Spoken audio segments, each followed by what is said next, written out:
کچھ لوگ کہتے ہیں کہ اناف کے مسلک میں رفع دین نہ کر کے رسول اللہ کی نافرمانی کرتے ہیں، اس مسئلے پہ رہنمائی فرمائیں۔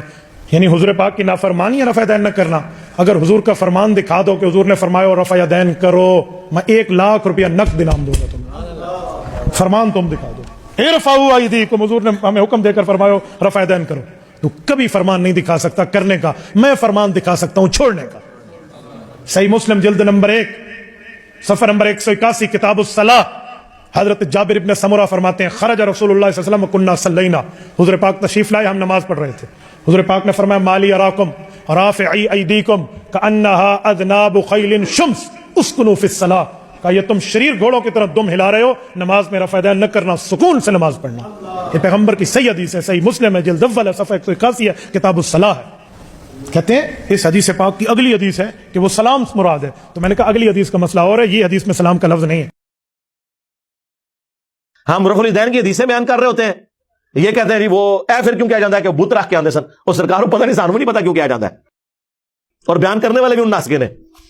جب سے ہم نے کہا کہ کوئی جھوٹی حدیث سنا دیں، ضعیف چھوڑ دیں، جھوٹی حدیث کسی کتاب میں لکھی ہو کہ بڑی بڑی گھڑی ہوئی حدیثیں کون سی ہیں، لیکن یہ بغلوں میں بت رکھنے والی تو کوئی گھڑی ہوئی حدیث بھی نہیں ہے، اور پبلک کے اندر مشہور ہے۔ پھر ہمیں بتانا پڑتا ہے کہ بھائی رفع الدین تو نماز کا حسن ہے، حضور نے حکم دیا ہے، جی حکم کتنے ہے؟ اور ایک وہ دیوبندیوں کا مولوی ہے، وہ اس کا نام رکھا ہے دلیل کا بے تاج بادشاہ، اس کے تاج کے ساتھ جو میں نے کر دیا ہوا ہے نا، وہ کہتا ہے جی میں اتنے لاکھ انعام دوں گا، کوئی رفع الدین کا حکم دکھا دے۔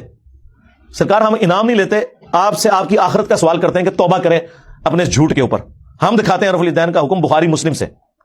اب آ جائیں، بخاری مسلم دونوں میں حدیث ہے۔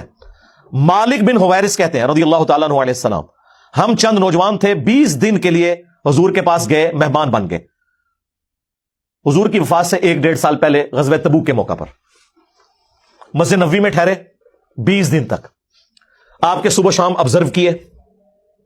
جب حضور نے دیکھا نا کہ اب ہمیں گھر کی یاد ستا رہی ہے، تو اچھے ٹیچر کی یہی نشانی ہے کہ اس سے پہلے کہ کوئی اکتا جائے خود ہی اسے بھیج دیا جائے۔ آج تو آپ کہتے ہیں نا حضور میں آپ کے زمانے میں ہوتا تو ہر وقت آپ کو وضو کرواتا رہتا، ایسا نہیں ہوتا، دنیا میں ایسے نہیں معاملات چلتے۔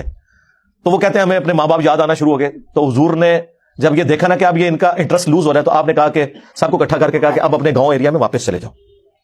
جب جانا تو جب نماز کا ٹائم ہو تو تم نے مجھے 5 وقت نماز پڑھتے ہوئے دیکھا ہے، ان اوقات میں تم نے نماز پڑھنی ہے۔ ایک بندہ اذان دے گا جو زیادہ قرآن جانتا ہے اور عمر میں بھی بڑا ہو، وہ تمہاری امامت کروائے، اور صلو کما رأیتمونی اصلی، اور نماز تم نے ویسے پڑھنی ہے جس طرح مجھے تم نے نماز پڑھتے ہوئے دیکھا ہے۔ کلیئر ہو گیا؟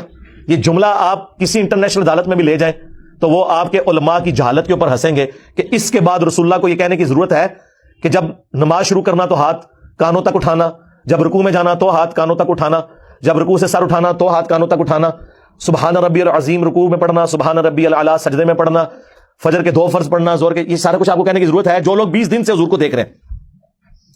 اس کے بعد صرف ایک ہماری ذمہ داری ہے کہ جس شخص کو حضور نے یہ کہا نا تم نے نماز ویسے اسٹیبلش کرنی ہے جس طرح مجھے تم نے دیکھا ہے، ہم اس شخص سے یہ بتا دیں کہ حضور کو نماز پڑھتے ہوئے اس نے کیسے دیکھا ہے، پھر کام ختم ہو گیا نا۔ رفع الدین کا حکم آ جائے گا نا بیچ میں، جب آپ نے کہا تم نے نماز اس طرح پڑھنی ہے جس طرح مجھے پڑھتے ہوئے دیکھا، جوامع کلمات ہو گئے۔ تو سرکار مالک بن حویرث سے پوچھ لیں، بخاری مسلم دونوں میں موجود ہے کہ مالک بن حویرث رضی اللہ تعالیٰ عنہ کہتے ہیں کہ جب نبی علیہ السلام نماز شروع کرتے تو دونوں ہاتھ کانوں تک اٹھاتے۔ بخاری میں صرف ہے کہ اٹھاتے، مسلم میں کانوں تک، اور بخاری میں عبداللہ بن عمر کی جو حدیث ہے اس میں ہے کندھوں تک، ہتھیلیاں کندھوں کی سیدھ میں، انگلیاں کانوں کی سیدھ میں، یا یوں بھی اٹھا سکتے ہیں، کانوں تک اٹھاتے، اور رکوع میں جاتے وقت کانوں تک اٹھاتے، اور رکوع سے سر اٹھاتے تو کانوں تک اٹھاتے۔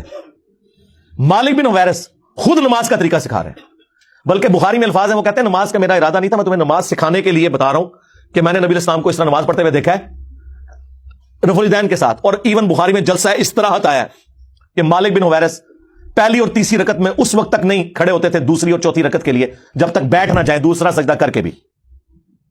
ویسے تو الگ سے بھی بخاری میں حکم ہے، نبی علیہ السلام نے ایک تیزی سے صحابی کو نماز پڑھتے ہوئے دیکھا تو فرمایا دوبارہ پڑھو، تم نے نماز نہیں پڑھی۔ 3 دفعہ ہوا تو چوتھی دفعہ آپ نے جب اس کو نماز کا طریقہ سکھایا تو اس میں آپ نے فرمایا پوری تفصیل کے ساتھ ہے، جب آپ سجدے پہ پہنچے فرمایا پہلا سجدہ کرو پھر سکون سے بیٹھ جاؤ، پھر دوسرا سجدہ کرو پھر سکون سے بیٹھو، اور پھر اگلی رکعت کے لیے کھڑے ہو۔ اس میں جلسہ استراحت کا ذکر موجود ہے۔ مالک بن حویرث کہتے ہیں میرا ارادہ نہیں تھا، میں صرف نماز سکھانے کے لیے تمہیں بتا رہا ہوں۔ اور مالک بن حویرث وہ ہیں جو حضور کی وفات سے 1.5 سال پہلے مسلمان ہوئے ہیں، اور آپ کو جو بندی بریلوی حنفی کہانی کرا رہے ہیں جی مکے میں رفع الدین ہوتا تھا، مدینے میں منع ہو گیا، اور رفع الیدین کے جتنے راوی ہیں نا میجورٹی وہ ہیں جو فتح مکہ کے بعد مسلمان ہوئے ہیں، ہجرت مدینہ نہیں، فتح مکہ کے بعد 8 ہجری کے بعد۔ وائل بن حجر کی حدیث ہے مسلم شریف میں، ابو داؤد میں، بلکہ وائل بن حجر تو پھر 1 سال بعد ابو داؤد میں سنن نسائی میں آیا کہ دوبارہ آئے، وہ کہتے ہیں میں نے سردیوں میں دیکھا کہ صحابہ کرام چادروں کے اندر سے رفع الیدین کر رہے ہوتے تھے۔ اس سے یہ بھی مسئلہ پتہ چل گیا کہ چادر کے لیے ہاتھ باہر نکالنے کی ضرورت نہیں، اندر سے بھی رفع الیدین ہو سکتا ہے۔ 8 ہجری میں بندہ مسلمان ہو رہا ہے، 9 ہجری میں وہ دوبارہ سردیوں کے موسم میں حضور کی نماز دیکھنے کے لیے آیا مدینہ شریف، اور رفع الیدین سے پڑھتے ہوئے دیکھ رہا ہے۔ تو منسوخ کس ٹائم ہوا ہے؟ کوئی نہیں ہوا سرکار۔ سنی اور شیعہ دونوں قائل ہیں رکوع میں جاتے وقت، رکوع سے اٹھتے وقت، اور تیسری رکعت سے اٹھتے وقت رفع الیدین کرنے کے اوپر۔ یہ دلیل کے بے تاج بادشاہ جو ہے نا، ان کے تاج کی حقیقت یہ ہے جو میں آپ کو بتا رہا ہوں، یہ لوگوں کا علمی لیول ہے۔ جی رفع الیدین کا حکم دکھائیں، جی دکھا دیا۔ اب آپ کے پاس قیامت تک ٹائم ہے کہ آپ نے بتانا ہے کہ مالک بن حویرث نے یہ جو نعوذ باللہ غلط نماز سکھائی، کب انہوں نے توبہ کی ہے غلط نماز سکھانے سے، یہ ذرا آپ نے بتانا ہے۔ ابو حمید سعدی کی حدیث بخاری میں بھی ہے اور تفصیل کے ساتھ جامعہ ترمذی اور سنن نبی داؤد میں 10 صحابہ کی موجودگی میں انہوں نے نماز کا طریقہ جب سکھایا تو باقی 10 لوگوں نے کہا کہ آپ تو بالکل اینڈ پہ مسلمان ہوئے ہیں۔ انہوں نے کہا کہ اس میں کوئی لڑائی جھگڑے والی بات نہیں، میں تمہارے سامنے نماز پڑھتا ہوں، اگر میں غلطی کروں مجھے بتا دینا۔ تو انہوں نے 10 صحابہ کی موجودگی میں نماز پڑھی۔ اس سے یہ بھی ثابت ہو گیا کہ وہ شخص نماز کا طریقہ بیان کر رہا تھا جو اینڈ پہ مسلمان ہوا، اور باقی صحابہ کہہ رہے ہیں تو بالکل آخر میں آیا۔ اور پھر جب وہ نماز کا طریقہ بتا چکے تو 10 نے بیک زبان کہا کہ آپ نے بالکل صحیح نماز پڑھی، رسول اللہ اسی طرح نماز پڑھا کرتے تھے۔ مراد یہ کہ حضور کی وفات کے بعد ذکر ہو رہا ہے۔